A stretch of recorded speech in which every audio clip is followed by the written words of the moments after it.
అది సత్యం. ఈ మూడు ఒకటే. అది లోక విష్ణువు. లోకంబులు లోకస్తులు లోకేశులు తెగిన వెళ్ళిపోయారు. వీళ్ళంతా ప్రళయంలో గోవిందా అన్నాడు. తమ్మ కూడా వెళ్ళిపోయినాడు. అప్పుడు ఉండేది తుది అలోకం. అప్పుడు లోకం అనబడుతుంది. అలోకం. 7 లోకాలు లేవుగా, ఉన్నది అలోకం. లోకం అంటే అసలు చూపుతాను అర్థం కదా. ఈ 7 లోకాల్లో తుది అలోకం. అలోకంలో చూసేవాడు, చూడబడేవాడు, చూపుతాన్ని 300 లోకం. అలోకం అంటే కుంఠం వేడికి కుంఠం పడదు, గాడి పడదు. ఇక్కడ పుట్టుడు వేరేంటి అచ్చుతుడు, గాడి పడనివాడు, పుట్టు లేనివాడు. అది అక్కడికి ముగ్గురు వేరే ఉండడం. అదే వైరాజనాలకి వైరాజు. అందుకనే ఇంకా పూజలు చెప్తుంటారు. ఇంకా కాలం వాళ్ళందరూ మొత్తం అదే తరగా చెప్తారు. మనం ఉత్తరాలంలో కూర్చుంటే కూడా కొత్త ప్రాకారాలు ఉంటుంది. సప్తలోకాలు అదే ఈ సప్తలోక ప్రారంభం ఏదో ఒక వచ్చింది. ఏమి గౌరవ చూసినా కూడా విష్ణుమూర్తి ఆయన వీడే విష్ణుమూర్తి ఇక్కడే కొత్తగా కూడా ఉన్నట్టుగానే ఉంటుంది. అటువంటి విష్ణులోకం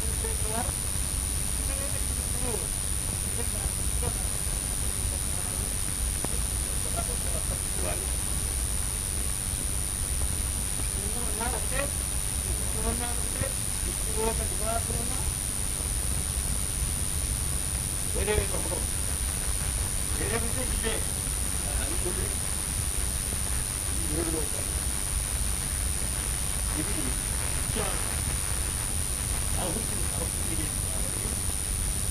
సరస్వతి నిరసంగా ఉన్నప్పుడు 7 విషయాలు. ఆ తల్లి యొక్క 7 జాగృతులు కనుక ఈ 7 పాయలు ఆ తల్లి యొక్క చేయగలి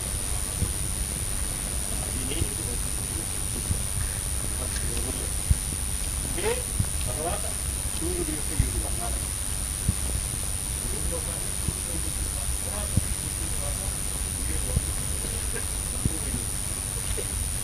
జన్మాల్లో విద్య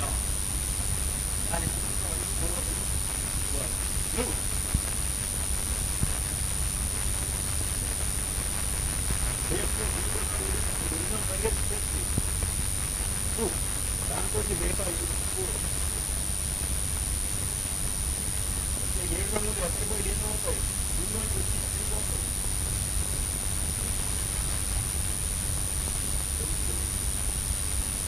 తిరిగి వస్తే కొట్టుకోవడం అనేది చెప్పాలి. అందులో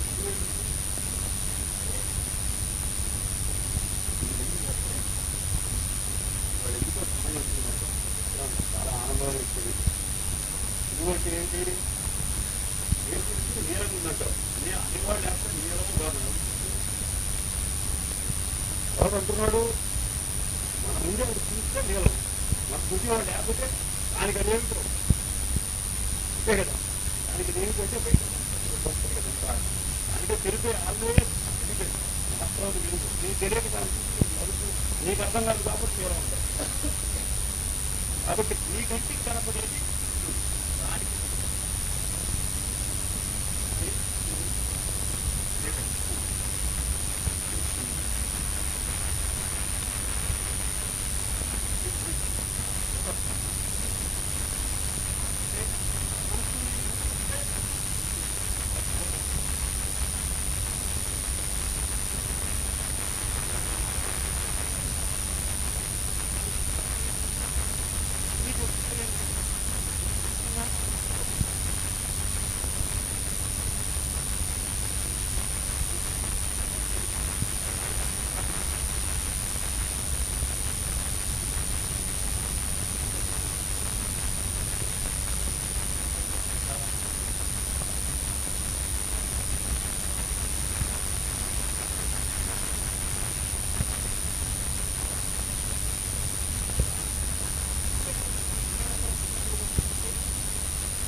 Super, super, super,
మొదటి దేవి అనమాట.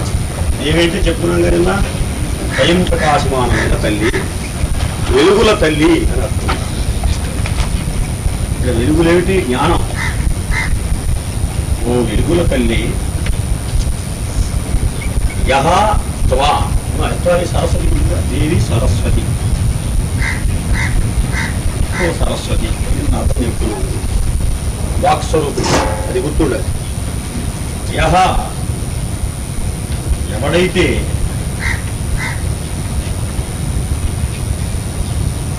తవా నిన్ను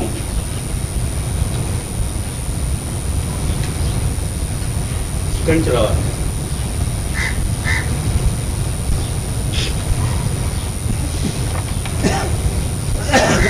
పుత్రతూర్యే పుత్రతూర్యే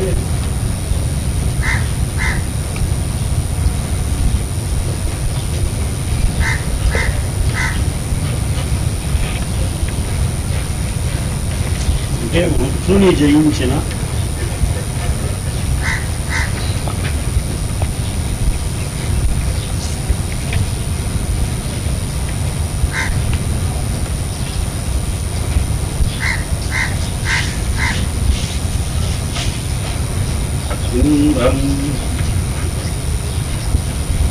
నా ఇంద్రుని వలనే, నా అంటే వలనే.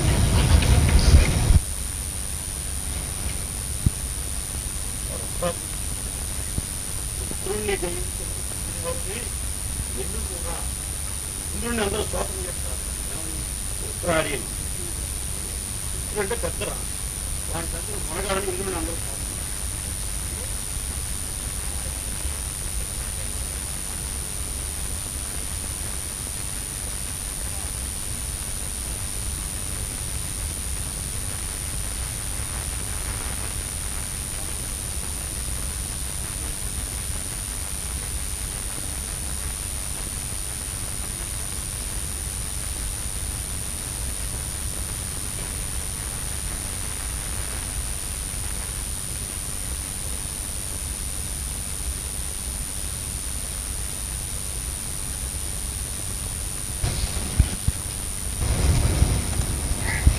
ఇక్కడ అట్టి వారికి కనెక్షన్ రిలేటివ్ ప్రొనౌన్ ఉండాలి.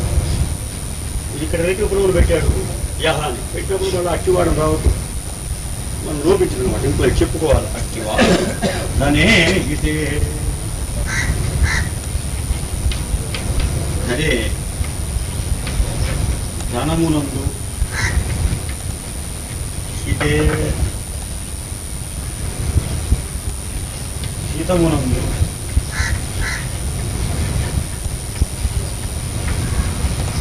క్రియ ఏది? క్రియ లేదు, లింపలేడు అనమాట. వేద మంత్రాలు అట్లా ఉంటాయి, కావ్యంలో అట్లా ఉండదు. సాంస్క్రిట్ లిటరేచర్లో మాత్రం క్రియలు సంపూర్ణంగా ఉంటాయి. కానీ వేద మంత్రాలు వదిలేస్తాడు ఋషి. అంటే వాడు అనుభూతిలో కాసేపు అట్లా అంటాడు, తర్వాత ఇంక వర్డ్ రాదు, అట్లా వదిలేస్తాడు. అంటే ఇష్టం మనం అర్థం చెప్పుకోవాలి. ధనమునందు హితమునందు అట్టివాడు అనుగ్రహింపబడుతున్నాడు. ఆ చోట్ల ఊరికి రాసుకుంది, అట్టివాడు అనుగ్రహింపబడుతున్నాడు, ప్రసాదింపబడుతున్నాడు.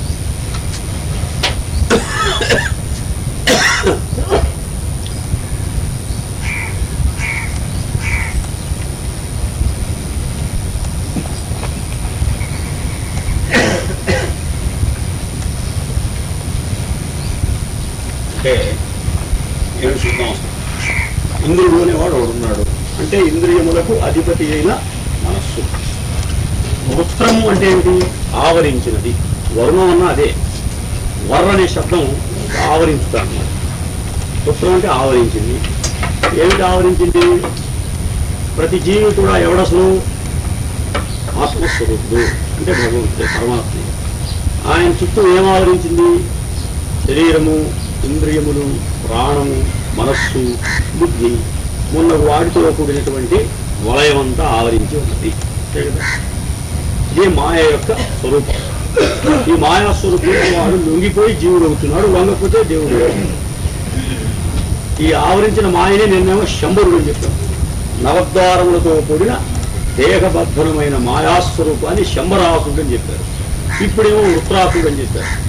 ఏదో మొత్తం మీద రాక్షస మాయ. వృషయస్యమాజిన వృత్సుడు వృషయుడు అని చెప్పి నిన్న చెప్పుకున్నాం. ఇవి 24 తత్వాలు. ఈ 24 తత్వాలు లోపడ్డావా, కంగారు తిన్నావు. 24 తత్వాలు సరస్వతి యొక్క స్వరూపమే అని చూచావా, లేక అమ్మవారి స్వరూపం చూచావా?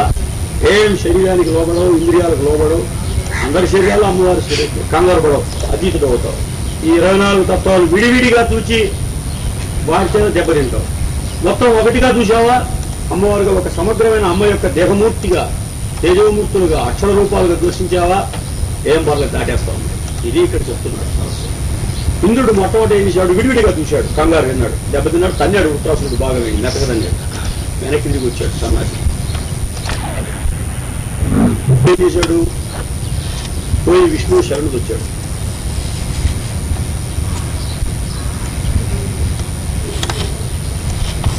అంటే ఏంటన్నమాట, వృత్తుని సొంతంగా చేయిద్దామని ట్రై చేశాడు. బాడీ యొక్క వ్యామోహం వీడి పీకింది, శరీర వ్యామోహాన్ని. శ్రీ ఈ వ్యామోహం పనికిరాదు అన్నాడు. ఏమవుతుంది? కోపం వచ్చింది, చీ కోపం పనికిరాదు అన్నాడు. అరిషడ్ వర్గాలు పట్టి పీక్కుంటున్నాయి. కన్ను అది చూద్దాం ఉంది, ముక్కు ఇది వాసన చూద్దాం ఉంది, నోరు అది తిందా ఉంది, చెవి ఏదో 3 పెళ్ళాల మాటలు విందా ఉంది, ఏదో రకరకాలు అన్ని కూడా కలుపుతాడు, ఏదో ఉన్నాయి. ఒక్కొక్క గుర్రం ఒకవైపు లాగిందని కూడా రథాన్ని, 5 గుర్రాలు పోయినప్పుడు ఎటు పోయేట్టు దానికి దారి అదిగా. అట్లా మన 5 ఇంద్రియాలు చాలా వైపు లాగుతాయి. ఇంకో 5 ఇంద్రియాలు కాళ్ళు, అది ఒకటి అక్కడికి పోదాం ఉంటుంది, చేతులు చేద్దాం ఉంటుంది, ఒకటి దిగుదాం ఉంటుంది, వాడు తీయకుండా మన 2 ఇట్లా వీడు ప్రాణం తీస్తున్నాయి. మనశ్శష్టాని ఇంద్రియాణి ప్రకృతిస్థాని కర్షతి. మనస్సు అనేవాడు ఈ 5 ఇంద్రియములలో చేరి ప్రకృతి స్వరూపమై వీళ్ళని కృషింపజేస్తున్నాడు. జీవుని కాస్త కృషింపజేస్తున్నాడు. అంటే వాడి యొక్క పరమాత్మతత్వం నుండి, బ్రహ్మజ్ఞానము నుండి, స్వస్వరూపము నుండి, అంతర్యామిత్వం నుండి, అనుభూతి నుండి కింద పడేస్తున్నాడు. ఏదో చెప్పిందే. ఇప్పుడు ఇంద్రుడు ఏం చేశాడు? మనస్సు వాడేగా, ఇది లాభం లేదని ఈ మొత్తం విష్ణువే అనుకున్నాడు. ఏది వ్యామోహం నన్ను పెడుతుంది అనుకున్నాడో అది విష్ణువే. నన్ను ఎవడు క్రోధిస్తున్నాడు, కోపిస్తున్నాడు నా మీద అనుకున్నాడు, వాడు విష్ణువే.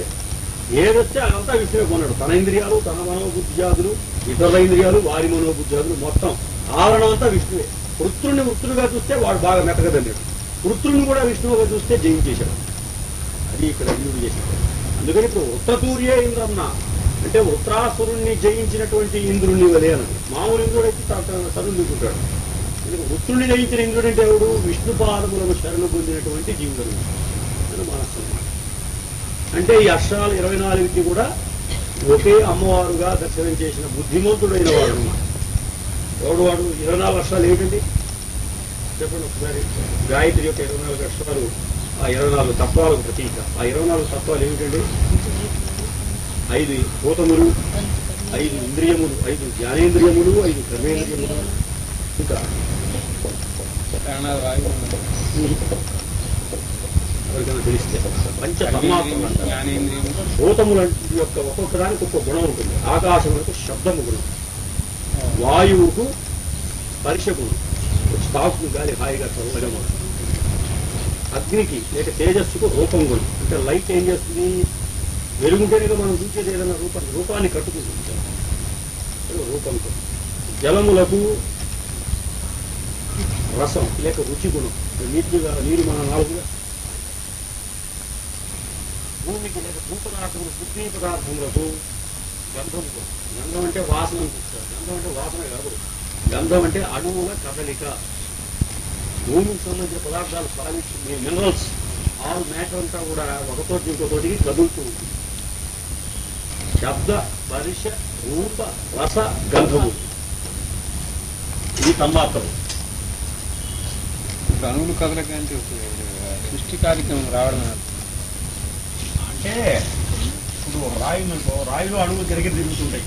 అణువులో మళ్ళీ సెంటర్ ఒకటి ఉంటుందిగా, దాని చుట్టూ మళ్ళీ ఏమంటారు న్యూక్లియస్. న్యూక్లియస్ చుట్టూ ఎలక్ట్రాన్స్ అవి తిరుగుతుంటాయి. ఏదన్నమాట కదలిక అంటే. గంధం అంటే అది కదలిక గుణం అన్నమాట. శబ్దము,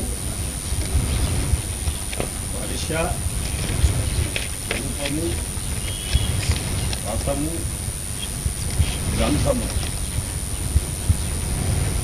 పంచభూతాల గుణాలు. ఇది ఆకాశ గుణం. ఆకాశం శబ్దగుణకం, అంటే శబ్దం దాంట్లో దాగి ఉంటుంది లేటెంట్గా. అదే ఉరుములు వాటి రూపంలో బయటకు వస్తుంది. స్పర్శ దేని గుణం? వాయువు. రూపం దేని గుణం? అగ్ని. రసము దేని గుణం? జలములు. గంధం దేని గుణం? బుద్ధి.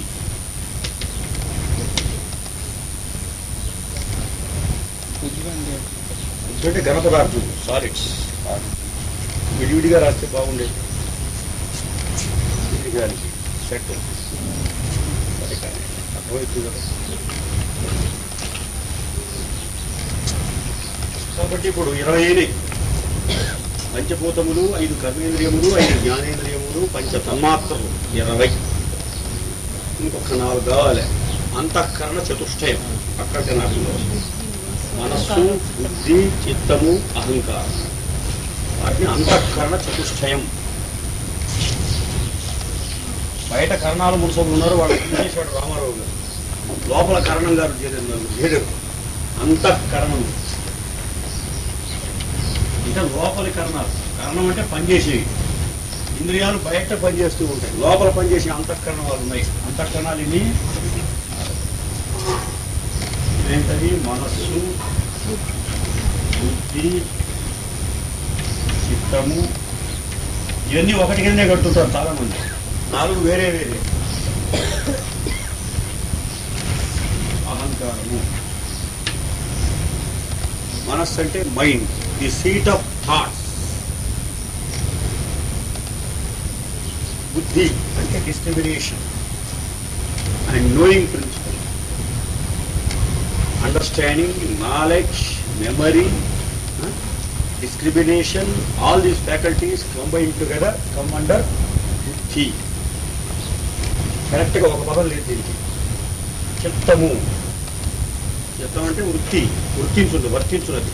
అంటే బాహ్య విషయములందు శక్తితో రక్తితో వర్తించున్నది. దీన్ని ఏమంటారు? Seat of desires, seat of feelings. Feeling ఎప్పుడు వస్తుంది? ఫీలింగ్ అబౌట్ సంథింగ్, ఏదో ఉంటేనేగా ఆ సంథింగ్ గురించి ఫీల్ అయ్యేది అన్నమాట చిత్తం. మనస్సు వేరే. మనస్సే బాహ్య విషయములందు వర్తిస్తున్నప్పుడు చిత్తం అనబడుతుంది. మనస్సుకు చిత్తానికి పెద్ద తేడా లేదు. చిత్తం ఇది ఆలోచనతో కూడుకుని మనస్సు మాస్టర్ గారు. ఆలోచిస్తుంటే మనస్సు, కోరుతూ ఉంటే కోరికల్లో ఉన్నప్పుడు చిత్తం, అహంకారం, ఈ మూడి కేంద్రం ఇది. ఇదే అసలు తామర చూడు, దీంట్లో 3 వచ్చినాయి. ఈ ఈగో అహంకారం అంటే నేను పున్నయ్య నేను ఉంటేనేగా నా మనస్సు చిత్తాలు పనిచేసేది. నేననే పున్నయ్య అని అనుకుంటే అప్పుడు నాకు ఇది కావాలి అది కావాలని చెప్పాం, కానీ నా ఆలోచనలు మావాడు పరాయివాడు ఏదో సవాళ్ళకి వస్తాయి. కాబట్టి అసలు ఇది 4వది కాదు, ఇదే కేంద్రం. దీంట్లో 3 వచ్చినాయి అన్నమాట. అహంకారం, అహంకారం అంటే నేను ఇది అయామే కానీ ఏం అయాం, ఇది పరమాత్మ కాదు. ఏమిటి అయాము? Localised I am. ఇంగ్లీష్లో ఏమంటారంటే లోకలైజ్డ్ అయాం. నేషనల్ మాటలే నేను వాడుతూ ఉన్నాను, ఎందుకంటే నేషనల్ గారి ఇంగ్లీష్ పుస్తకాలు మనకు అర్థం కావాలంటే కొన్ని ఆయన టర్మ్స్ ఆయన వాడే ఉన్నాయి.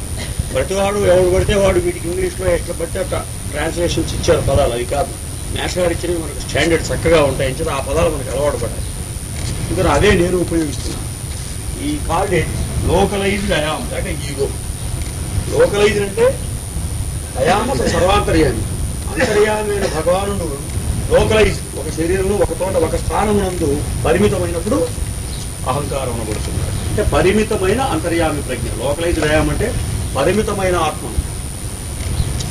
పరిమితిలో నిబద్ధమైనటువంటి పరమాత్మ. మళ్ళా ఈ జీవుడు వేరే కాదు, పరమాత్మే లీలగా ఒక పరిమితిలో బద్ధుడైనాడు తనకు తాను ఆటగా, అప్పుడు వాడిని జీవుడు. అది లోకలైజ్డ్ అయాం. ఇదే ఎక్స్పాండెడ్ అయాం, సర్వాంతర్యాం అయితే ఉత్తయామి, ఇంకేం ఉండదు దానికి. దానికి ఎగ్జెక్టివ్ అక్కర్లేదు. ఉత్తయాం దేవుడు, లోకలైజ్డ్ అయాం వాడు. వీడే అర్జునుడు, కిరాతార్జునుడు, మామూలే కూడా. సరే, మొత్తం మీద ఈ 4 అంతఃకరణ చతుష్టయం 24 తత్వాలు. ఇది గాయత్రి యొక్క అక్షరాలు. ఇవే సంవత్సరంలో 12 పూర్ణిమలు, 12 అమావాస్య.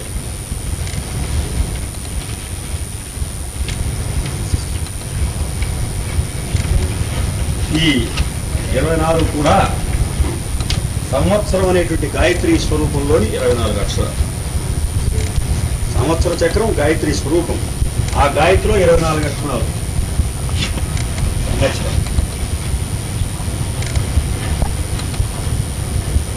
సృష్టి కూడా గాయత్రి స్వరూపం, దాంట్లో 24 అక్షరాలు ఏంటంటే ఇందా చెప్పిన 24 తత్వాలు. సృష్టికి శాంపులే సంవత్సరం కదా, ఇది ఈ ప్లేన్లో ఇది 24 గాయత్రి యొక్క అక్షరాలు. సంవత్సరం అంటే ఉత్పత్తి నుంచి లాగే చెప్పాను కమన్నా. వత్స అంటే దూడ, ఆవు దూడ ఎందు చాలా ప్రేమ, వాత్సల్యము అంటే దూడ ఎందు ఆవు చూపే ప్రేమను వాత్సల్యం అంటారు. అంచేత వత్సరం అంటే ఏమిటి? సూర్యుడు అనేటువంటి ఎద్దుగు, భూమి అనేటువంటి గోవుకు పుట్టిన దూడ. అంటే భూమి అనే గోవు సూర్యుడు చుట్టూ తిరగటం వల్ల పుట్టిన దూడ. అది ఏది సంవత్సరం, అందువల్లకి వచ్చేది సంవత్సరం.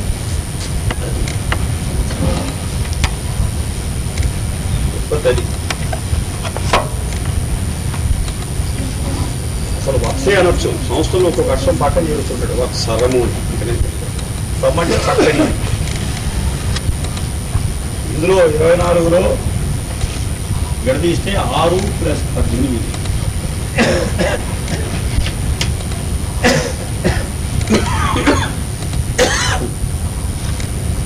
ఈ 6 పాదోష్య విశ్వ 4 24 కదా. మళ్ళా కొడదాం, ఎట్లా వచ్చింది కదా టాపిక్. 4 ఇందులో ఒక 6, 3 ఆరులేమో 18 కదా. ఇదేమో ఒక పాదం, ఇదేమో 3 పాదాలు. పాదోష్య విశ్వ భూతాని ప్రమాదస్య అమృతంది. ఈ 18 లోపల ఉండేది అమృతములు, 6 బయటికి వస్తుంటారు. ఇందులో ఉన్నటువంటి చూడండి, అట్లాగే తల్లి గర్భంలో జీవుడు ఉంటాడు. ఎన్నాళ్ళు ఉంటాడు? 9 నెలలు. 9 నెలలు అంటే ఎన్ని పక్షాలు, ఎన్ని పూర్ణిమలు, ఎన్ని అమావాస్యలు? 18. పూర్ణిమ అమావాస్యలు అయితే 18గా బయట బ్రహ్మాండం ఉంటాడు. 18 పక్షాలు ఉన్నట్టు. మరి ఇంకా ఎన్ని పక్షాలు ఆయన వయస్సు? మొత్తం సంవత్సరమే జీవుడు వయస్సు. 18 పక్షాలు ఉన్నాడుగా, ఇంకెన్ని పక్షాలు ఆయన వయస్సు? 6. ఇంకా 6 పక్షాలే పక్క అంటే 3 నెలలే ఆయన జీవితం ఇంకా 6 పక్షములు అంటే 3 నెలలు 3 నెలలు ఆయన జీవితం. కానీ బయటికి వచ్చిన తర్వాత 3 నెలలు ఉంటున్నాడా చూద్దాం. 3 నెలలు అంటే ఎన్ని రోజులు? 90 days. కడుపులో ఉన్నప్పుడు వాడు బయటికి రాలేదు కనుక ఇంకా మనిషి కింద లెక్క కాదు, దేవత కింద లెక్క లోపల. కనుక దేవతగా 9 నెలలు ఉన్నాడు. ఇంకా బయటకు వచ్చిన తర్వాత 3 నెలలు అంటే 90 రోజులు మనిషి అయినాడు బయటికి వచ్చిన తర్వాత. ఇప్పుడు దేవయానాన్ని మనం మనుష్యానంలోకి మార్చుకోవాలి. కిలోల్ని సవాసీలు మార్చుకుంటే మార్చుకుంటే దేవయానంలోని ఒక రోజు ఈక్వల్ మనుష్యయానంలో ఉన్నటువంటి ఒక సంవత్సరం. కాబట్టి 90 రోజులు అంటే అర్థం 90 సంవత్సరాలు. అది మానవుడి ఆయుష్. దాదాపు 100 కూడా బతుకుతుంటారు అనుకోండి. యావరేజ్ ఆయుష్ ఈక్వల్ 90 ఏళ్ళు అనమాట. వచ్చిన విషయం.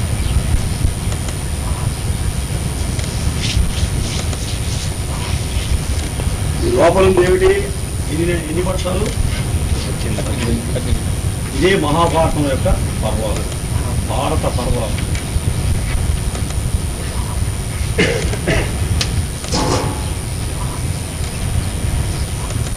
భగవద్గీతకు అధ్యాయాలు ఇన్ని 18. మహాభారత యుద్ధం జరిగిన రోజులు ఎన్ని? 18.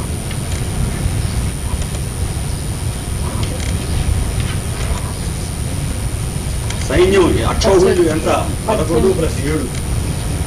11 దుర్యోధనుడి వైపు, 7 ధర్మరాజు గారి 18. సైన్యం యొక్క అక్షౌహిణులు. ఈ 18 అనేది మిస్టిక్ అంకె. There is a ritual by name Jaya. In ancient days, that ritual used to be conducted, the Mahabharata ritual. Later it was called the Mahabharata ritual. Previously it was called Jaya ritual. ఆ జయ ritual అనేటువంటిది పాండవ కౌరవుల కథగా వ్యాసుడు సమన్వయించాడు. వేదంలోనే ఉంది ఆ ritual. దాన్ని ఈ తన సమకాలీన కథనంతో సమన్వయం చేసి జోడించి చక్కగా కావ్యంలో నిబంధించాడు. మహాభారతం మొత్తంలో ఆ రిచువల్ ఎట్లా చేయాలో ఉందన్నమాట. కావ్య పద్ధతిలో దాగి ఉంది. దాన్ని పట్టుకొని కనుక ఆ రిచువల్ చేస్తే దాని అప్పుడు మహాభారత రిచువల్ అంటారు. అప్పుడు అర్జునుడి కోసం ధర్మరాజు కోసం వేసుకుని ఆ రిచువల్ చేయొచ్చు. హోమం అనేది. దుర్యోధనుడు కూడా ఉంటాడు ఇట్లా. ఆ రిచువల్లో ఉపయోగపడేటువంటి మిస్టిక్ నెంబర్ 18. ఇంతకంటే వివరాలు చెప్పుటకు అనుమతి లేదు.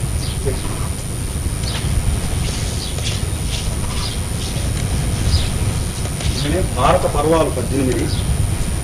భాగవతం యొక్క స్కంధాలింది 12.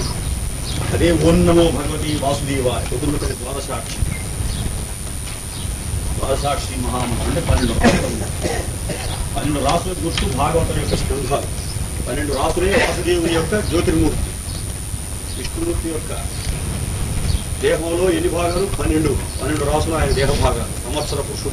సంవత్సర పురుషుడైన వాసుదేవుని భాగాలు 12 గనక సంవత్సర పురుషుడైన వాసుదేవుని కీర్తించే పుస్తకం భాగవతం గనక భాగవతం యొక్క స్కంధాలు 12. భారతం వాసుదేవుని కీర్తించడం. భారతం చెప్పేది ఏంటంటే ఇంద్రియాధిపతి అయిన మనస్సు కౌరవులకు లోబడకుండా శ్రీకృష్ణ పదారవింద సమర్పితుడై విష్ణువుని అర్చించి, సరస్వతీదేవిని అర్చించి, పశుపతిని అర్చించి కౌరవుని జయించి జయమును పొందుతారు. ఈ విక్టరీ ఆఫ్ జీవ అబౌవ్ హిజ్ ఎనిమీస్. అది మహాభారతం. పూర్తిగా పరమాత్మకే సంబంధించింది భాగవతం. మోస్ట్ సీక్రెట్ 12 అన్నమాట. సీక్రెట్ నెంబర్ 18, 12 అన్ని సీక్రెట్ నెంబర్స్. ఇంకెవరన్నా ఏదన్నా ప్రశ్న వేస్తారు ఇందులో అడగాలి. మా రామాయణ సంగతి ఎవడు అడగద్దు. ఈ ఊరే కదా మన సంస్కృతి కుమారుడు. రామాయణంలో కాండలేని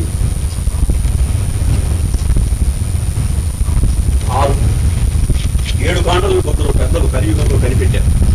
ఉత్తరాఖండం ఉందని అబద్ధం.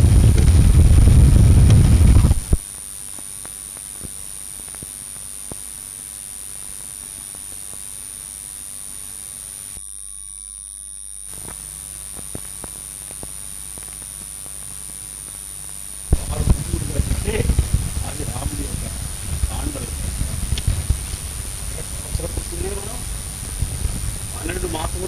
ద్వారజమాతాత్మకుడైన వాసుదేవుడు అనొచ్చు, షడ్ఋతుస్వరూపుడైన నారాయణ అనొచ్చు.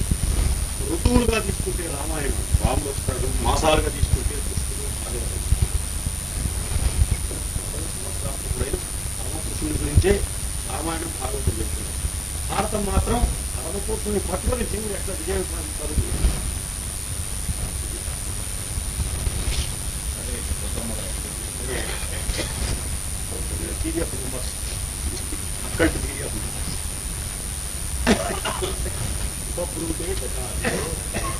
ఆ ఇంద్రియాధిపతి అయిన మనస్సు ఈ తనను ఆవరించిన వృత్రాసులు అంటే ఆవరణాలు, మాయావరణాలు, ఇవన్నీ కూడా బ్రహ్మముగానే, విష్ణువుగానే దర్శించాడు, లేదా సరస్వతీదేవి యొక్క తేజోమూర్తిగా దర్శించాడు.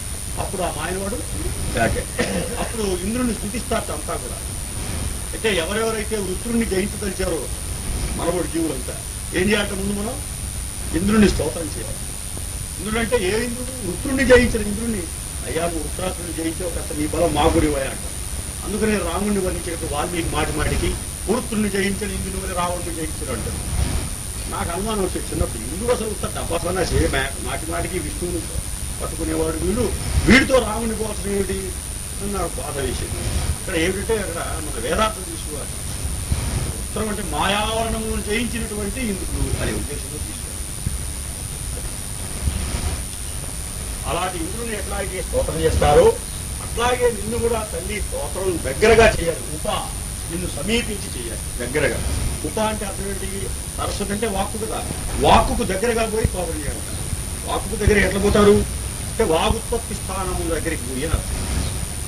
ఈ వాక్కు ఎక్కడి నుంచి కూర్చుంది? అవతల వాడు ఏదైనా మాట్లాడాడు, వాడు తిట్టాడు, ఏదో మాట్లాడాడు, అందులో లిటరల్ మీనింగ్ కాకుండా ఆ వాక్కు ఎక్కడ ఉత్పత్తి అవుతున్నది. We should not rude over the meaning of the speech which somebody అర్థం. ఆ వాక్కు ఎక్కడ ఉత్పత్తి అవుతున్నది? వాడి కంఠం ఉంది, కంఠం వెనక శ్వాస ఉంది, శ్వాస వెనక హృదయం ఉంది, హృదయ స్పందనలో ఓంకారం దాగి ఉంది. అది ఈశ్వరుడి స్వరూపం, లేక సరస్వతి యొక్క స్వరూపం. ఓంకార స్వరూపం అక్కడ ఉంది సరస్వతి. కనుక అది వినాలి మనం. వీడి మాటల వెనక దాగి ఉన్న సరస్వతిని వినమని, అది ఉపబ్రూతే. అట్లాగే మన వాక్కు ఎక్కడి నుంచి వస్తుంది? నేను కాదు ఇంత పొడిచి మాట్లాడుతున్నాను కాదు. ఈ వాక్కు ఎక్కడ ఉత్పత్తి అవుతుందో గుండె కొట్టుకోవాలి, శ్వాస ఆడాలి, ఈ రెండు ఉండాలి. ఈ రెండు చేస్తున్నటువంటి హంసవాహనైన సరస్వతి. కనుక ఆ తల్లి దగ్గరికి వెళ్ళి ఆమె అసలు స్వరూపాన్ని, వాక్ స్వరూపం ఒక స్వరూపమే ఆమెకు, అసలు స్వరూపం లోపల ఉంది. ఆ స్వరూపాన్ని దర్శనం చేసి బ్రూటే ఎవడైతే స్తోత్రం చేస్తాడో వాడికి 2 లగ్నం అయితే ఏమిటవి? అదే హితే, ధనమునందును హితమునందును అట్టి వాడు అనుగ్రహింపబడుతున్నారు. ధనం అంటే డబ్బులు, హితం అంటే మేలు. అందరికీ తెలుసు కదా, తెలియదు. దాని అర్థాలు వేరే ఉంది. సమస్యలు జాగ్రత్తగా తెలుసుకోవాలి. ధనం అంటే ఏమిటి? ధేనువుని ధనం అంటారు. అసలు ధనం అంటే ధేను. వెనకటి రోజుల్లో గోవులే క్యాష్ కాదు, తాటాకు వన్నా పనికి వస్తాయి కానీ కరెన్సీ నోట్లు కానీ బిళ్ళలు కానీ దేనికి పనికిరావు. బిళ్ళలు కూడా ముద్రించలేని స్థితిలో మనం ఉన్నాం. ఇతర దేశాలు చెప్పించుకుంటున్నాం నాణ్యత. ఇక ఇవి కాదు డబ్బు. ఇవి టౌన్స్ పెరిగిన తర్వాత పల్లెటూరికి పట్టణానికి ట్రాన్సాక్షన్ కోసం, కామర్స్ కోసం వచ్చిన మీడియమే తప్ప ఇది సంపద కాదు. సంపద అంటే తినడానికి తాగడానికి ఉపయోగించేది. అది ఆవులు అనమాట, పాడి పంట, ఆ రెండే సంపద. కనుక ఈ 2 పనులు చేసేటువంటి వైశ్య శూద్రులే సంపదను సృష్టించే మొనగాళ్ళు. అవి 2 సృష్టించకుండా వేదాంతం చెప్పుకోకుండా నేషనల్ రాష్ట్రం. ఆయన ఉద్దేశం 21వ శతాబ్దంలో మళ్ళీ ఆయన అవతరించేపాటికి మనం అంతా కూడా ఆ 2కి సిద్ధంగా ఉండాలి. మొదటి చెప్పటమే కాక ఏది కృషికర్మ, గోపరిపాలన, ఈ 2 చెయ్యాలి. అందులో కృషికర్మలు చేసిన వాడు బలరాముడు, గోపాలన చేసిన వాడు కృష్ణుడు. పాపం నాగలి పెట్టి యమున అటుపోతుంటే దానికి తగిలి ఇరిగేషన్ ప్రాజెక్ట్ ఒకటి ఏర్పాటు చేశాడు. శ్రీశైలం ప్రాజెక్ట్ బలరాముడు అంటే పెద్ద irrigator, engineer as well as cultivator. కృష్ణుడేమో గోపాలుడు. వీళ్ళిద్దరూ వైశ్య సూత్రుడు. ఒక మురిగింది. బలరాముడు శూద్ర ధర్మానికి తగిలి, కృష్ణుడు వైశ్య ధర్మానికి తగిలి. వైశ్యులు అంటే షావుకారులు కాదు, వ్యాపారం చేసే షావుకారులు కాదు, గోపరిపాలన. అంటే కృష్ణుడిలో 4 వర్ణాలు ఉన్నాయి అనుకోండి. ఈ was at the same time a Shudra, a Vysya, A Kshatriya and ఏ బ్రాహ్మణ. శాత్రువర్ణీయ ధర్మం ఉంటుంది. శూద్రుడై గోపరిపాలన చేశాడు. అదే వైశ్యుడై గోపరిపాలన చేశాడు, శూద్రుడై అన్నగారితో తోడ్పడ్డాడు కృషితో, క్షత్రుడై ధర్మ సంరక్షణం చేశాడు, బ్రాహ్మణుడై గీతోపదేశం చేశాడు. అట్లాగే చతురాశ్రమ వ్యవస్థ కూడా ఉంది ఆయనలో. చతురాశ్రమ స్వరూపుడు. 4 ఆశ్రమాల్లో 1-2 చేసేప్పటికి మన కన్ను దిగుతుంది. 4 ఒకే సమయంలో. ఆయన జీవితాంతం బ్రహ్మచారి కాదంటే ఆయనకి దమ్ము లేదు.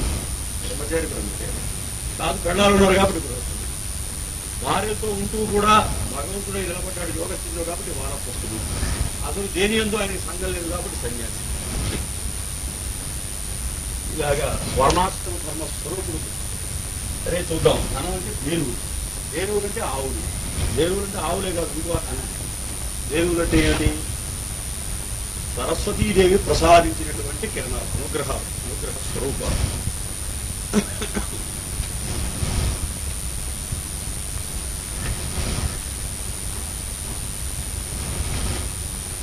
మనం ఒక వాక్కును ఉచ్చరించటం వల్ల మనలో కొన్ని శక్తులు చాలనం అవుతాయి, కదులుతాయి, వాటికి మోషన్ వస్తుంది. ఆ శక్తిని ధేనువు అంటారు. వాగుచ్చారణ వలన చాలనమగు దివ్యశక్తి. ఒక మంచి మాటలు మనం ఉచ్చరించడం వల్ల, జ్ఞాన స్వరూపులైన మాటలు ఉచ్చరించడం వల్ల మనకు తెలియకుండా కొన్ని శక్తులు మనలో దాగినవి బయటికి అన్ఫోల్డ్ అవుతాయి, ఎక్స్టర్నలైజ్ అవుతాయి. చాలనమగు శక్తులు, కథలు శక్తులు, వ్యక్తమగు శక్తులు. ఎవడైతే మంచి మాటలు చెబుతూ ఉంటాడో, తనకు పరమ గురువులు అందించిన విషయాన్ని నలుగురికి అందజేస్తూ ఉంటాడో వాడు ఋషురుణం తీర్చుకుంటాడు. అలాంటి వాళ్ళు తెలియకుండా కొన్ని దివ్య శక్తులు ఉత్పత్తి అవుతాయి. అందుకనే సివి గారు ఏం చెప్పారు? 2 చెప్పాడు ఆయన, ప్రాణా ట్రీట్ అండ్ యోగా టీచ్. బాధితుడైన వాడికి స్వస్థతకు మందులు ఇవ్వు, లేకపోతే ప్రేయర్ చేయి, ఏదో దాని సంగతి చూడు. 2, నీకు నేను ఇచ్చిన యోగ సంబంధమైన స్థితిని నీకు పొందజేస్తూ ఉంటాను, దాన్ని నువ్వు నలుగురు అందజేస్తున్నా. అనుభూతిని పంచిపెడుతూ ఉండు వాక్కుల ద్వారా. వాక్య కదండి అనుభూతిని పంచిపెట్టాలి. అంతకంటే సాధన ఏముంది? మహాయోగులు అయితే చూపు ద్వారా అందిస్తారు. మామూలు సాధకుడు ఏం చేయాలి? Only through expression. కనుక సరస్వతియే మనం అనుభూతిని పంచిపెట్టేదానికి అమ్మ సాధన. అలాంటి పంచిపెట్టేవాళ్ళు తెలియకుండా దివ్య శక్తులు పొంది చాలా అవుతుంది. ఏమి దివ్య శక్తి ఏముంది? నన్ను అదొక శక్తి కనపడుతూనే ఉందిగా, ఎమ్మడి పడుతుంది, కనపడుతుంది. ఉంటే వాటి మాత్రం కాదండి సరస్వతీదేవి యొక్క అనుగ్రహం.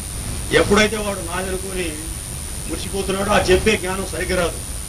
ఆమె అనుగ్రహం చెప్పినప్పుడు వచ్చినట్టుగా జ్ఞానం ఆమె ఇచ్చే జ్ఞానమే. ఇప్పుడు సొంత మైండ్తో ఆలోచించిన జ్ఞానంలాగా ఉండదు. ఆ దివ్య జ్ఞానం రాదు. ఇప్పుడు నేను చెప్తున్నాను, నువ్వు రేపడు నా చుట్టూ ఆహారం లేదు మోనగాని. ఇప్పుడు రాబోయే వాడి కొనాడైపోతే ఏం చేస్తాడు?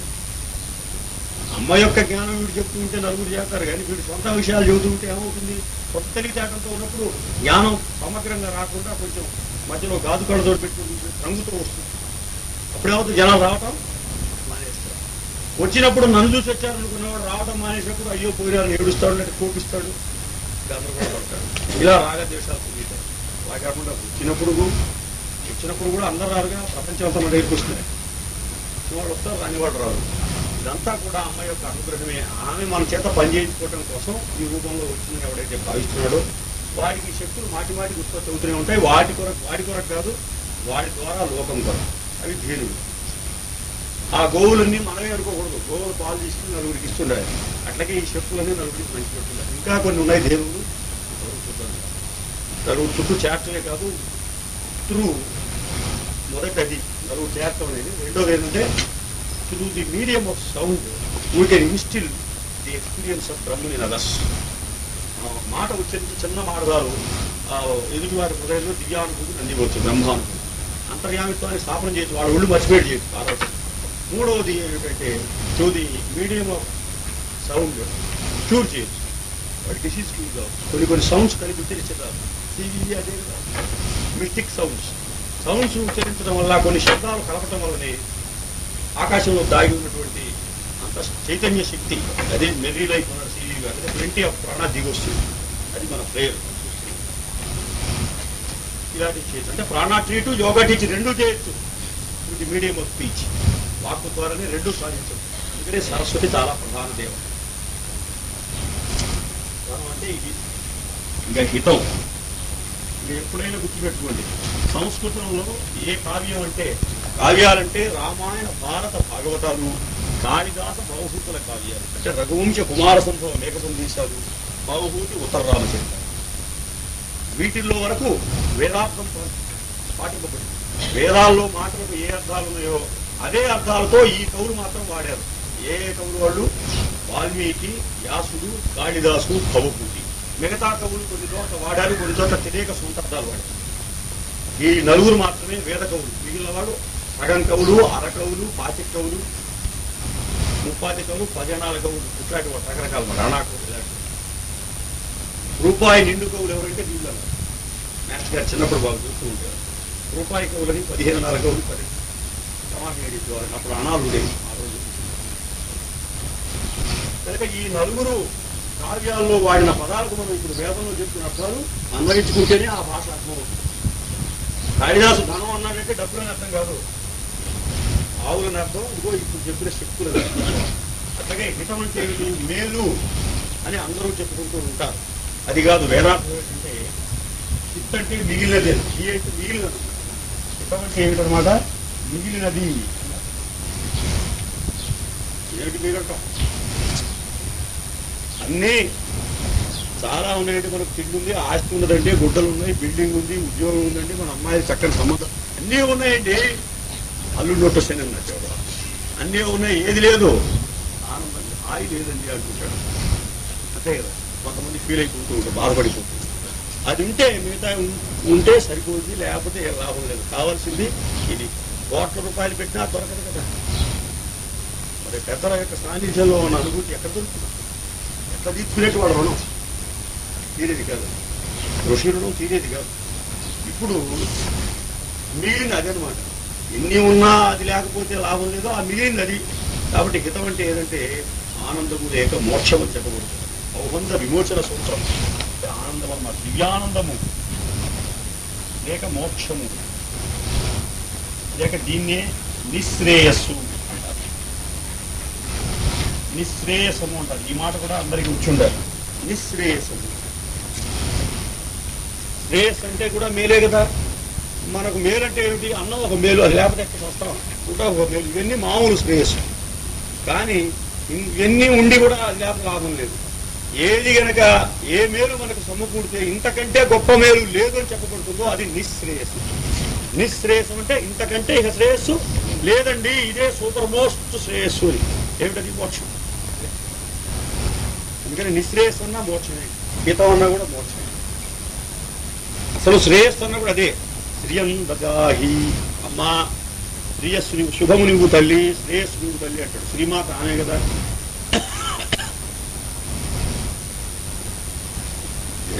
శ్రీ సూక్తంలో శ్రీయం దేవి ఉపపది, ఓ శ్రీదేవి నేను ఆహ్వానిస్తున్నాను, నాకు శ్రేయస్సును సమకూర్చుంటే ఇదే మోక్షం, హితం. మనకు హితుడు మేలు చేసేవాడు చాలా మంది ఉన్నారు, మంచి మంచి సలహాలు చెప్పేవాడు. అందరికంటే గొప్ప హితుడెవడు? మోక్ష మార్గాన్ని చెప్పినవాడు, మోక్షాన్ని అనుభూతిగా అందించినవాడు ఎవరు? అతడే గొప్ప హితుడు. కనుక జగద్గురుడే గొప్ప హితుడు. గురుని మించిన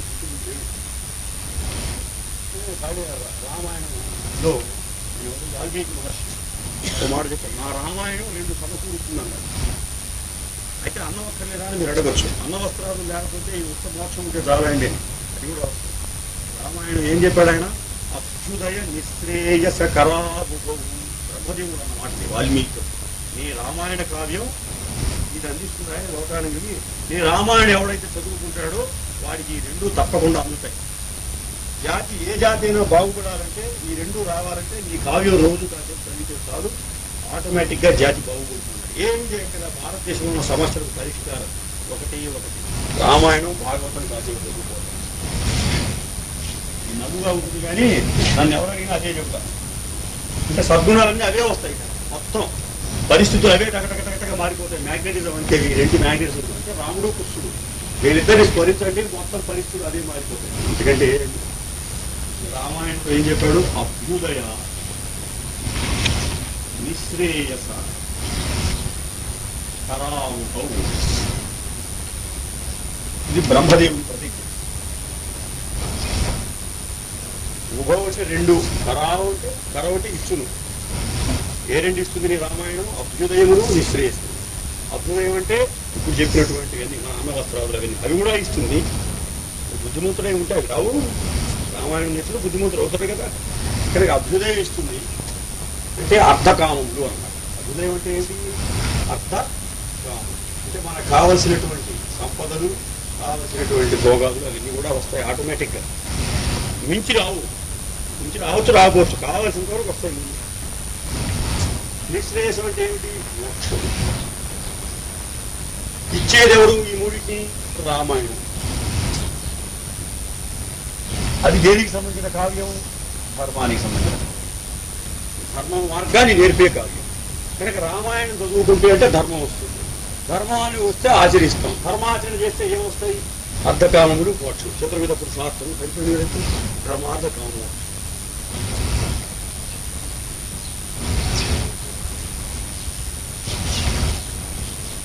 కాబట్టి అమ్మా నిన్ను సమీపించి స్తోత్రం చేస్తే ఎట్లాగూ మా మీదికి ఉత్తరాసులు వచ్చి పడుతూ ఉంటే అదంతా నీ స్వరూపమే కనుక నిన్ను స్నానం చేస్తే, ఎవరేం మాట్లాడుతున్నా నీవే మాట్లాడుతున్నావు అని కనుక నిన్ను సమీపించి స్నానం చేస్తే, అట్లాగే ఓంకార స్వరూపునిగా నిన్ను రోజు కాసేపు ఓంకారం ఉచ్చరించి వింటూ ఉంటే మాకు తేనువులు ఇస్తావు, హితాన్ని ఇస్తావు, దివిశక్తులు ఇస్తావు, మోక్షం కూడా ప్రసాదిస్తావు తల్లి అని చెప్పి స్తోత్రం చేస్తూ ఉన్నాడు ఈ ఋషి.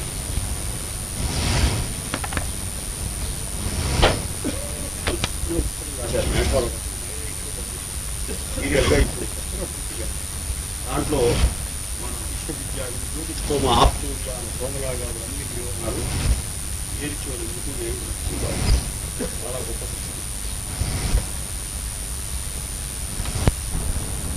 వాజేషు వాజిని, వాజేషు అంటే గుర్రములలోనే, వాజి అంటే గుర్రం కదా, వాజం అంటే వేగం అని చెప్పుకున్నాం కదా, వేగము గలవారు.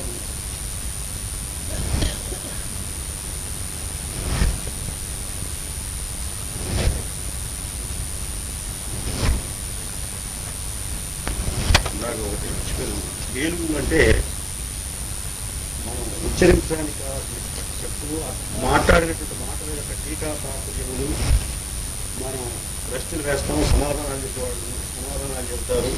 మనం వేసిన పదముల యొక్క భావములు, ఆ భావములు వినటం వల్ల చెప్పడం వల్ల కలిగిన అనుభూతులు అవన్నీ దీని ఉంటాయి. ఉచ్చారణలు, టీకా తాత్పర్యములు, ప్రశ్నోత్తరములు, అర్థాలు, అనుభూతులు, వ్యాఖ్యానములు అంతా కూడా ఏనుగు.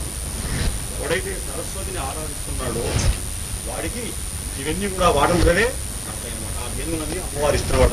ప్రతి శబ్దానికి అర్థం అదే తడుతుంది, వ్యాఖ్య అదే తడుతుంది, ఏకాతాత్పర్యాలు అన్నీ అవే తడతాయి అన్నాడు. సరస్వతిని ఆరాధించిన వాడు, ఆరాధించిన వాడికి సొంత తెలియదు అదంతే. సరస్వతిని ఆరాధించడం బొమ్మేసి చక్కగా పూర్వాలేయటం అది కొంతే. సరస్వతి ఆరాధనలు చెప్పుకున్నాగా ఇతరుల వాక్కుల్లో ఉన్న ఉత్పత్తి స్థానం ఏదో ఆ అమ్మవారిని దర్శనం చేసి నమస్కరిస్తాం. వాజేషు వేగము గలవారి అంటే సంస్కృతంలో బహువచనం, సప్తమీ బహువచనం. రామశ్చ రామయోః రామేషు, రామే రామయోః రామేషు, రామే రామునియందు, రామయోః రాములయందు, ఇద్దరు రాములయందు, రామేషు చాలా మంది రాములయందు. రామేషు అంటే, వాజేషు అంటే అందు అనమాట. సప్తమిలో బహువచనం. వేగములు కలవారి ఎందు వాజిని, వేగమైన దానా. ఎవరైతే చాలా వేగం, చురుకు, ఉత్సాహంగా ఉంటారో వాళ్ళలో ఉన్న వేగం అనే క్వాలిటీ నువ్వే తల్లి, వాళ్ళు ఉన్న చురుకు, యాక్టివిటీ, ఉత్సాహం నువ్వే తల్లి.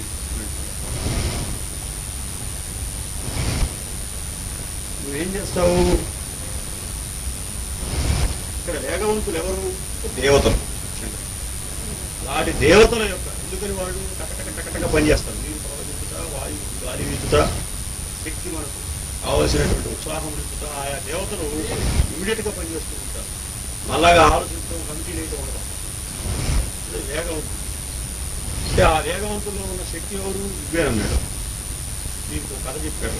వాజేషు వాజి, ఏనో ఉపనిషత్తులో ఉపనిషత్తు, రెండో ఉపనిషత్తు ఈశావాస్యము, ఏనో ఉపనిషత్తు, ప్రశ్నోపనిషత్తు, చాందోగ్యోపనిషత్తు, మృటకోపనిషత్తు, మాండూక్యోపనిషత్తు, శ్వేతాశ్వతోపనిషత్తు, నారాయణోపనిషత్తు, బృహదారణ్యోపనిషత్తు, తైత్తిరీయోపనిషత్తు.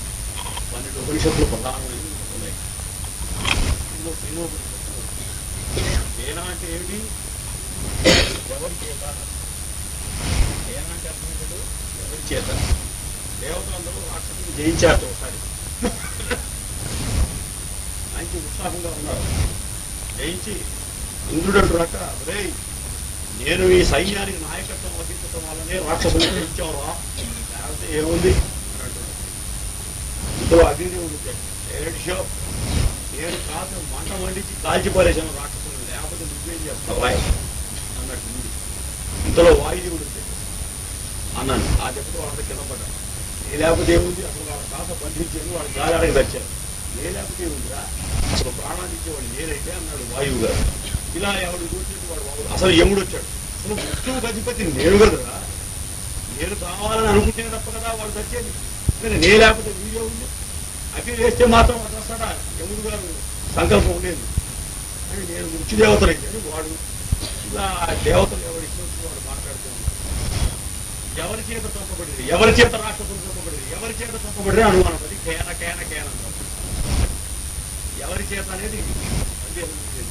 అప్పుడు ఇంతలో ఒకసారి ఒక తేజస్సు మధ్యలో వెలుగు ఏమిట్రో ఇక్కడ ఏదో లైటు థండరు అంతా ఉన్నది, ఏమిటి అది అక్కడ దగ్గరికి పోయారు. దగ్గరికి పోయేప్పటికి ఆ తేజస్సు కాస్త ఒక బాలారూపం అది చిన్న పిల్ల 10 ఏళ్ల అమ్మాయిలాగా ఈమె మధ్యలో మనమే మునగాళ్ళం అసలు ప్రపంచంలో త్రిలోకాధిపతులు మనం అనుకుంటుంటే ఈమెవరు అమ్మ నువ్వెవరు తల్లి అన్నారు. నన్ను ఐనువతి అంటారు, పేరు ఉపనిషత్తు ఉమాదేవి లేక నన్ను ఉమా అంటారు, లేక ఐనువతి అని అంటారు. ఏమిటి నేను గురుమూర్తి కుమార్తె శైలపుత్రి మ్యాథ్స్ గారు అని స్థితి నేనండి. ఇంకెవరు అసలు ఈ సంగతి మాకు తెలియదు, మేము మా శక్తుల ద్వారానే రాష్ట్రం ఎవరు ఇంకెవరు వాటి యువర్ అడ్రస్ ఏమి సంగతి అప్లికేషన్ ద్వారా మీరు ఇందా చెప్పే అగ్నికి కాల్చే శక్తి, వాయువుకి పీల్చే శక్తి, ప్రాణం ఇచ్చే శక్తి, ఇంద్రుడికి ఇంద్రియములను అధిష్ఠించి నడిపించే శక్తి, యముడికి మృత్యువు నడిపించే శక్తి, ఇవన్నీ కూడా నేనేరా. మీలో ఇన్ని శక్తులుగా ఉంది, నా ఒక శక్తులు మీ అందరికీ కాస్త పండించేపాటికి అన్నం వండి తల్లి 8 మంది కొడుకులకు కాస్త కాస్త పెట్టేపాటికి మాదే అన్నం అంటే ఎట్లా, అన్నం వండి నామైతే వీళ్ళదే తల్లింద్ర నేను. తల్లి ఎక్కడి నుంచి వండుతుంది, తండ్రి గారు సొంతానికి దిక్కుకొని ఇచ్చినగా నాకు ఒక కొడుకు ఉన్నాడు, మీకు ఒక నాయన ఉన్నాడు అన్నమాట. ఎవరు పరమేశ్వరుడు ఒకడు ఉన్నాడు, వారి సంస్కృతికి ఆధారమైన చైతన్యం వారి దానిని నేను అసలు పరాశక్తిని, నేను ఆ శక్తి నుంచి వచ్చి ఆయన ఆశ ప్రకారం మీకు పెట్టి మీరు పెద్ద మొగోళ్ళని ఇప్పుడు ఇట్లకే కూర్చారంటే మళ్ళీ రాష్ట్రంలో అంతా నేను ఆ శక్తిని విడ్రా చేస్తాను, వాయు కొడతారు జాగ్రత్త. అమ్మ అమ్మ అది పేరు మనకి సంబంధించిందే. మన ఇంద్రియములు మన ఒళ్ళు పోగలు నేనే చూస్తున్నాను కన్ను గారు నా ప్రతాపం ఎంత అని ఒక్కొక్క తన మనస్సును చూసి, తన స్థలాన్ని చూసి, తన బలాన్ని చూసి, తన డబ్బును చూసి, తన విద్యను చూసి, తన గొడవను వీడు మాస్టర్ గారితో సమానం రెడ్డి నన్ను అంటారు అనుకోండి వస్తాడు. దాని వెనకనే పోయి చూసుకోవాలి పాతాళం. మీరు పరమగురువు అంటారు, మీరు చూస్తూ ఉంటే మాస్టర్ గారే కనబడుతున్నారు అన్నారు. నన్ను పాతాళంలో చూసే మాట ఆయనకి అది సంతోషమైన మాట కావచ్చు, నాకు అదేమిటది పక్కనే పోయిందనమాట. ఏది 300 అడుగుల పైన కింద ఉన్న పోయేది ఆ గోతులో పడే మాట. ఇట్లా ఈ కీర్తిని చూసి వీటిని చూసి ముట్టుకుంటే నువ్వు కాదురా సన్నాసి ఇదంతా నేను సరస్వతి దేవి వాడిని హెచ్చరిస్తూ ఉంటాను తల్లి. అందువల్ల వాయేషు వాజిని వేగవంతులైన సమస్త దేవతలు అంటే ఇంద్రియములు, ప్రాణులు, మనస్సు, బుద్ధి నువ్వు ఏదైతే అనుకుంటున్నావో వాటన్నిటికీ కనుక్కున్న బ్యాక్గ్రౌండ్ శక్తి ఆమె. అసలు శక్తి ఉంటేనే కదా ఆ శక్తులు ఆ సన్నాసులు ఉంటాయి. బ్రహ్మరుద్రాలకే దిక్కు లేదు ఆమె లేకపోతే వీళ్ళంత అసలు శక్తి ఆమె అంటున్నాడు. అది ఇక్కడ వాజేషు అది అంటే శివశక్తి ఆయుతో దానికి వేదంలో చక్కగా ఇచ్చారు. ఎంత బాగుంది. మనం ఆ శక్తిని ధ్యానం చేయాలి, అమ్మవారిని నమస్కరించాలి. కానీ మన వెనక అమ్మను చూసి అమ్మ పాదాలు జ్ఞాపకం పెట్టుకోవాలి. మన మొనగాళ్ళ అమ్మతో మనకు పని అనేది ఏం లేదు. మామూలు అమ్మ కాదు కదా. లోకల్లో తల్లి అయితే కొడుకు పెద్దవాడు తర్వాత తల్లిని లెక్క చేయకుండా వాడి ఇష్టం తిరిగినా కూడా తల్లిదండ్రులు లెక్క చేయకుండా వాడి కొంత గడుస్తూ కొంత ఉద్యోగం చేసుకుంటూ తల్లిని పోతుంటాడు. తల్లికి చేస్తూ డబ్బులు ఉంటాడు, సన్నగా అనుకుంటాడు వాడు. అంతే కదా. తల్లిదండ్రులు పంచుకుంటారు అందరూ. కొన్నాళ్ళు ఇక్కడ ఉంటే 3 కూడా విడిపోయి వస్తారు. ముసలి అయితే ఎప్పుడు కట్టుకుంటారు. అమ్మ ఇక్కడ ఉంటుంది, నాన్న అక్కడ ఉంటాడు. ఇదిలేము సరే వీడు వింటాడా ఇంకోటి గాడిదలు అనమాట. కుక్కలు, గాడిదలు, పశువులు, రాక్షసులు అలాగే ఇద్దరిని పోయించారు. వాళ్ళ దగ్గర ఎవరైతే కాలం పోయించారా నువ్వు నాకు ఎక్కువ లేవు అన్నయ్యకి ఇంకోటి ఉంటారు.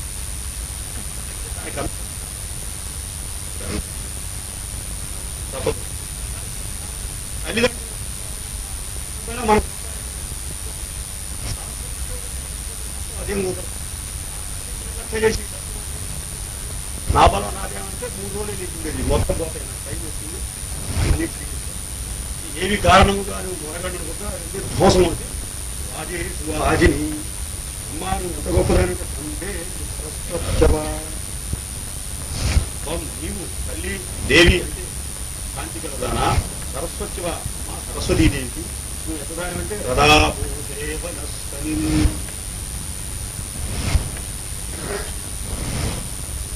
సరస్వచ్చవ అంటే అవా అంటే రక్షించు అవా అంటే రక్షింపు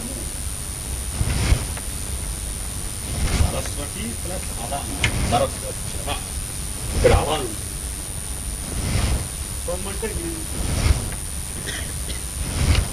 నీవు మమ్మల్ని రక్షించు ఓ సరస్వతీదేవి. ఎట్లా రక్షిస్తావు?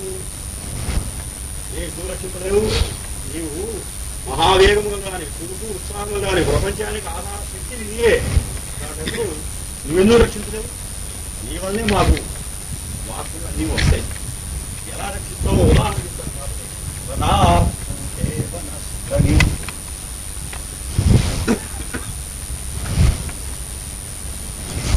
రథ అంటే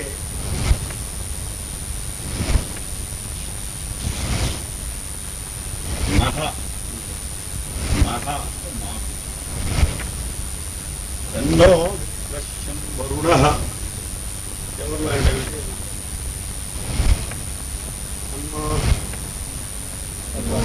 ఇక్కడ మంత్రంలో ఉంది నహ అని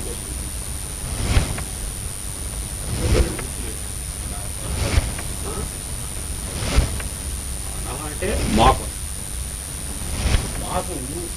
ఏం చేస్తామంటే పూషేవా పూషా ప్లస్ ఇవ పూషుని వలే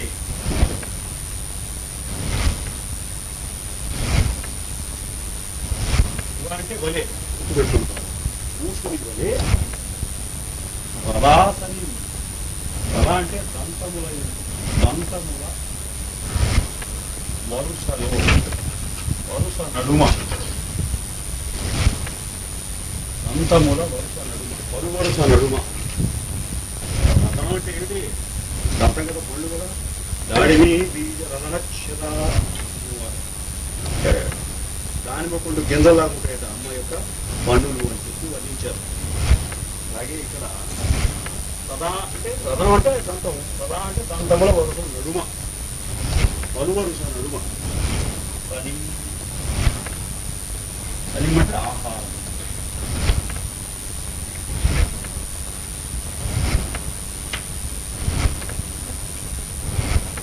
ఏం చేయాలి? ఇమ్ముని కదా ఏది ఇచ్చి అని రక్షించుకున్నాడు పైన ఏదిచ్చి ఇదిగో మాకు దంతాల నడువు మంచి ఆహారం ఇచ్చి రక్షించుతుంది అని ఇచ్చి అని మాట పోయిందన్నమాట. అని మనం కింద పెట్టుకోవాలి. ఇంప్లైడ్ ఇది ఇచ్చి రక్షించుతుంది. కాబట్టి ఇంతకు వేసిన కోరిక ఏమిటి? మహర్షి అడిగింది ద్రష్ట మా పలువరుస మధ్య మంచి విత్తనాలు ఇవి తల్లి, బియ్యాలు గోధుమలు జోనలు మంచి ఆహారం ఇవి తల్లి అని అంటున్నారు. శనగపప్పు వేసిన పప్పు సరే ఎట్లా ఇమ్మంటాడైతే ఊషా ఇవ సూర్యుని వలే. సూర్యుడు అంటే ఎవరు? సూర్యుడికే అనేకమైన ఫంక్షన్స్ ఉన్నాయి. ఒక్కొక్క ఫంక్షన్ చేసినప్పుడు ఒక్కొక్క పేరు. ఉదయించేటప్పుడు ఆయన మిత్రుడు అంటారు, అస్తమించేటప్పుడు వరుణుడు అంటారు, పోషించేటప్పుడు పూషుడు అంటారు. అందుకని పొద్దున్నే సంధ్యావంలో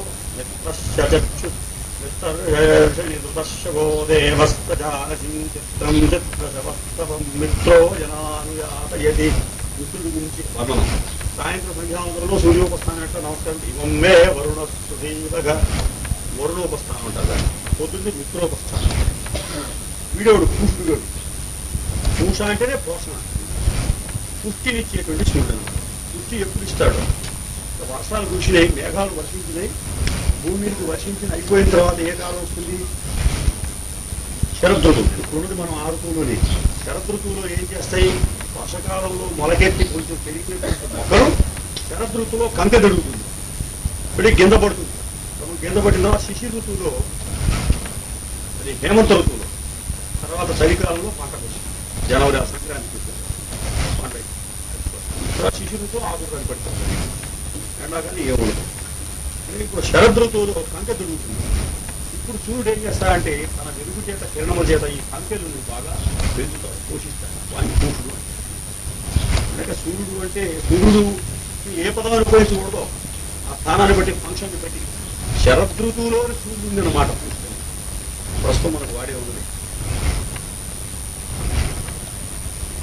ఈయన ఏం చేస్తాడు, మంచి విత్తనాలు ఇస్తున్నాడుగా, కంకెకు మంచి విత్తనాలు తొలగిస్తున్నాడు, ఆహారాన్ని ప్రసాదిస్తున్నాడు. ఆయన ఎట్లా అయితే మంచి ఆహారాన్ని ఇస్తున్నాడో, అమ్మా నీవు కూడా మాకు మా 10 వర్షం మధ్యలో తినడానికి చక్కగా మంచి ఆహారాన్ని ఇవ్వండి. సివి గారి డిపార్ట్మెంట్ వారికి మంచి భోజనం ఇచ్చేది సూర్యుడు, భూమి గారి, సరస్వతి, 4 అధిదేవత ఆమె. వాకుగానే మరి తినటానికి కూడా ఆమె అధిదేవత. ఆహారం ఎట్లా వస్తుంది, వాన వల్ల. వాన ఎక్కడి నుంచి వస్తుంది, మేఘాలు. మేఘాలు భూమి కట్టుకుంటే దేవుడు నీటి ఆవి రూపంలో దాగుతుంది.